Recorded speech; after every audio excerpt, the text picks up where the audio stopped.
Hi, I'm Kimberly Fobbs, President and Managing Consultant of the FCG Group.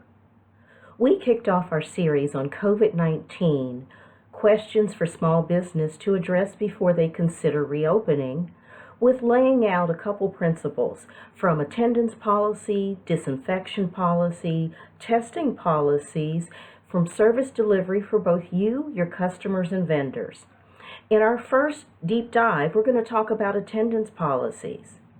Even before the COVID-19 outbreak, I was working with a large international manufacturer to look at attendance, the impact on the workforce, overtime, fulfilling future customers, looking at millennials and the workforce transition, who was aging out, what was the difference in both productivity, absentee rate, and even ability to perform the job based off of different age bands.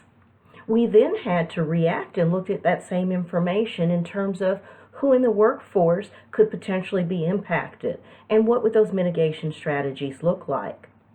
So now for small businesses, again, we have to balance the economic engine of customer demand with the employees that we need to fulfill our service, products, and to support our brand and mission. So as a small business, some of the questions that you might want to consider with your attendance policy, especially if your business does not offer health care. Will you screen employees? How will you handle that information? Will those questionnaires be kept confidential? Will you require HIPAA information? How often will you screen employees so that they know that both the workplace is safe and healthy and that you know the people in your workplace are safe and healthy? There's a shared responsibility. We also know that depending on where you live, not everyone meets the current CDC guidelines for testing or state or local guidelines for testing.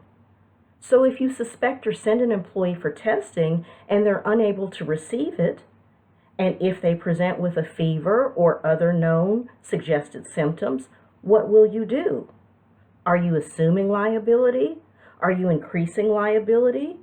Well, your customers want statements from you so that they know that the products and services that they receive from you have been handled in a responsible and safe manner.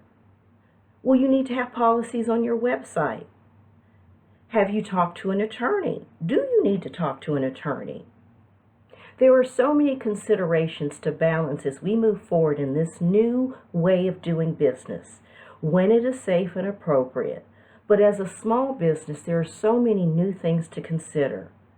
Some of our clients have hired hourly nurses to do the testing for them and manage simple questionnaires and only keep them on those who say yes and destroy the others.